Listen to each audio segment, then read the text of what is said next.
Today, the psychology of covert narcissism.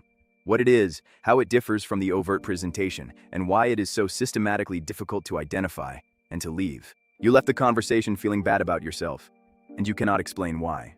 Nothing overtly cruel was said. There was no raised voice, no obvious insult, no moment you could point to and say, that was the thing. It was more like a series of small deflations, a comment that seemed like a compliment but landed wrong, a silence that arrived exactly when you needed acknowledgement, a subtle shift in the conversation that moved it, somehow, back to them, so smoothly you didn't notice until you were already there. And then afterward, in the quiet, came the familiar confusion, the wondering whether you're too sensitive, whether you imagined it, whether the problem, as usual, might be you. The person I just described is not what most people picture when they hear the word narcissist. The cultural image of narcissism is loud, grandiose, domineering. A person who talks about themselves constantly, demands admiration openly, and makes their sense of superiority visible enough that people around them eventually see it and pull back. That presentation exists, but it is not the most common one, and it is not the most damaging one. The most damaging presentation is the one that doesn't look like narcissism at all, the one that presents as sensitivity and depth and a kind of quiet suffering that draws you closer rather than pushing you away. The one that leaves people doubting their own perception for months or years before they can name what was happening. That is covert narcissism. And today we are going into the mechanism. Let's establish what narcissism actually is at the clinical level, because the term has been used so broadly in popular culture that it has lost a significant amount of its diagnostic precision. Narcissistic personality disorder, as defined in the clinical literature, involves a pervasive pattern of grandiosity, a chronic need for admiration, and a fundamental deficit in empathy for others. These are the three core features. But the way those features are expressed varies enormously, and the variance is not cosmetic. It reflects a structurally different presentation with different behavioral patterns, different interpersonal dynamics, and a different psychological mechanism underneath. Clinicians distinguish between two primary subtypes: overt or grandiose narcissism, characterized by open displays of superiority, confident self-promotion, and an entitlement that is visible enough to be relatively detectable; and covert or vulnerable narcissism, characterized by the same underlying need structure, but expressed through a presentation that is almost its mirror image: introversion rather than extroversion, hypersensitivity rather than imperviousness, victimhood rather than dominance, quiet withdrawal rather than loud demand. The needs are identical. The strategy for meeting them is inverted. To understand why these two presentations exist, you need to understand what narcissism is protecting against. The dominant model in contemporary psychodynamic research, developed most comprehensively by theorists including Otto Kernberg and Heinz Kohut, holds that narcissistic personality organization develops as a defense structure, specifically a defense against what researchers call narcissistic injury, an early, often chronic experience of being seen as deficient, inadequate, shameful, or fundamentally unworthy. The grandiose self, the inflated, superior, special self that narcissism constructs, is not an accurate self-perception. It is a compensatory structure, built to cover something underneath it that feels, at the deepest level of the person's self-experience, catastrophically inadequate. The overt narcissist manages this by projecting the grandiose self outward, loudly, continuously, requiring the environment to confirm the superiority of the constructed self through admiration, deference, and visible status. The covert narcissist manages it differently. The grandiose self is present, equally inflated, equally central to psychological functioning, but it is held internally rather than displayed externally. And the strategy for obtaining the narcissistic supply the system requires is not dominance and display, but suffering, sensitivity, and the quiet moral authority of the person who is perpetually, unjustly overlooked. Think of it this way. Both presentations are running the same calculation. I am special. I deserve recognition. The world is not giving me what I am owed. The overt narcissist responds to that calculation by demanding recognition, loudly, visibly, by making themselves impossible to overlook. The covert narcissist responds to it by suffering recognition's absence, by positioning themselves as the exceptional person who has been, and continues to be, unfairly passed over, by cultivating a kind of refined sensitivity, a depth of feeling, a capacity for suffering, a perceptiveness about the world's failures, that itself becomes the evidence of their specialness. The vehicle for superiority is not achievement or dominance. It is suffering, sensitively felt and precisely communicated. And here is what makes this so effective interpersonally. Suffering that is sensitively communicated draws people in. It signals depth. It signals that this is someone who feels more than ordinary people feel. It generates concern, attention, and emotional investment from the people around them, which is, functionally, the admiration the system requires, just delivered through a different mechanism.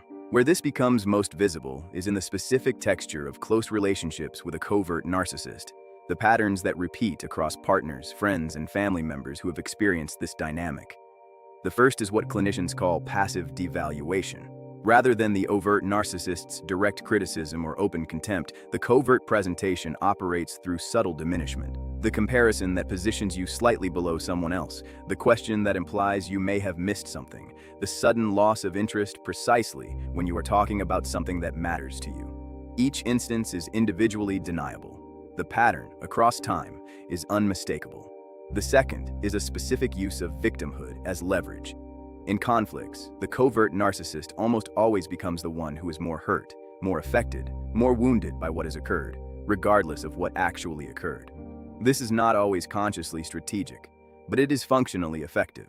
It redirects the emotional labor of the interaction toward managing their distress, positions them as the injured party requiring care, and makes it structurally impossible for the other person to have their own experience of the conflict legitimately attended to. The third is what researchers call empathy inversion. The covert narcissist may appear highly sensitive, acutely aware of slights against themselves, visibly affected by perceived misrecognition. But this sensitivity is asymmetric. It is oriented inward. The capacity for accurate perception of others' emotional states exists, but it is deployed primarily to identify potential threats to the self, rather than to generate genuine care for others. The attunement is real. The direction of it is consistently self-referential.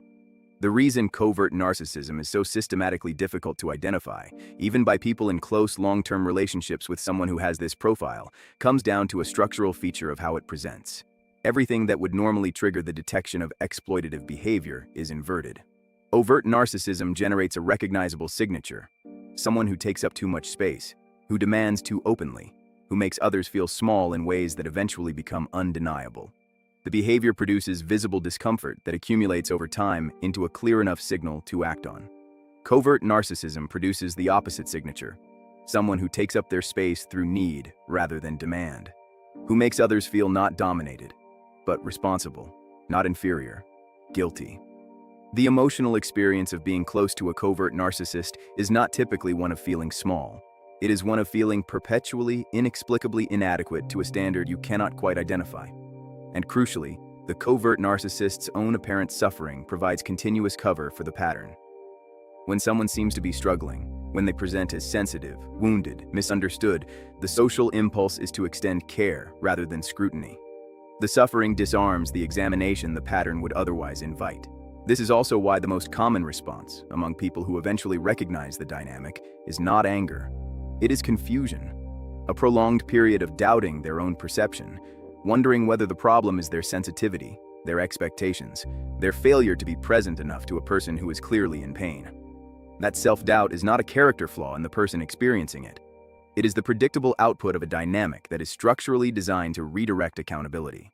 Beneath the behavioral surface of covert narcissism, the research consistently finds a specific emotional structure, and understanding it is essential to understanding both the behavior and why it is so resistant to change. The core effect driving the covert presentation is shame, not guilt. Guilt is the feeling that you have done something wrong. Shame is the feeling that you are something wrong, that the inadequacy is not located in a specific action, but in the self at its foundation.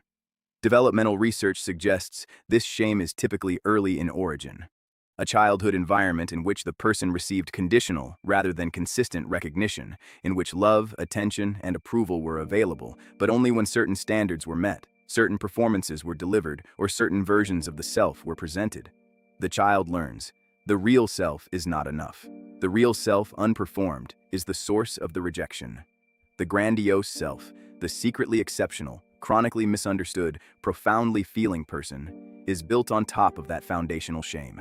As a cover, as a counter-narrative, as the story the person tells themselves, and requires others to confirm, in order to avoid the direct experience of the shame underneath. Every interaction that fails to confirm the counter-narrative, every moment of not being seen as exceptional, every perceived slight, every instance of being treated as ordinary, threatens to collapse the cover and expose the shame directly. This is why covert narcissistic injury is so acute and why the response to perceived slight is so disproportionate. It is not the slight itself that is being responded to. It is the threat of what the slight might reveal. Covert narcissism is among the more treatment-resistant personality patterns in the clinical literature, but the reason for that resistance is specific, and understanding the reason clarifies what conditions change actually requires. The resistance is not primarily about motivation. Most people with covert narcissistic organization experience significant suffering: the chronic shame, the hypersensitivity to perceived slight, the exhaustion of maintaining the counter-narrative, the isolation that the pattern produces over time. They often want relief. The resistance is structural. Therapy requires exactly the thing the entire defensive organization was built to avoid: the direct, sustained encounter with the shame that the grandiose self is covering. Any therapeutic approach that challenges the grandiose self too directly or too early produces what clinicians call narcissistic rage or narcissistic withdrawal. Not because the person is unwilling to change, but because the defensive structure interprets direct challenge as exactly the threat the original environment delivered. The system responds the way it was trained to respond. What the research identifies as effective is a sequence. First, the sustained experience of a therapeutic relationship in which the person is received with genuine regard. Not flattery, not confirmation of the grandiose self, but consistent, honest care that does not depend on performance. This does something the original environment did not. It demonstrates that regard is available without the performance that was previously required to obtain it. Second, from within that safety, the gradual approach toward the shame, not as catastrophic exposure, but as contact. The person learning incrementally that the direct experience of the shame underneath does not produce the annihilation it was always predicted to produce. That the inadequacy that was so threatening to look at directly is not, in fact, the evidence of fundamental unworthiness it was coded as early on. This is slow, technically demanding work. But the research is consistent. The shame can be contacted. The counter-narrative can gradually loosen. And when it does, when the person no longer requires the environment to continuously confirm an inflated self in order to keep the shame covered, the relational pattern changes. Not because they decided to stop behaving the way they were behaving, but because the architectural need driving it has begun to be addressed at its actual source. If you have spent time doubting your own perception in a relationship, wondering whether your discomfort was manufactured, whether your needs were too much, whether the chronic low-level inadequacy you felt was a reflection of your own failings rather than a dynamic being produced, this is what the research says. Your perception was not the problem. The confusion you experienced, the inability to point to any single clear moment, the self-doubt that accumulated instead of resolving, the sense of being perpetually, obscurely responsible for someone's suffering, is not evidence of your inadequacy. It is the characteristic experience of being close to this pattern. The confusion is produced. It is the functional output of a dynamic that depends on redirecting scrutiny. What this does not mean is that the person who produced it is simply villainous. The covert narcissistic structure is built on top of real pain. Real early damage. A real child who learned under real conditions that the self they actually were was not safe to present.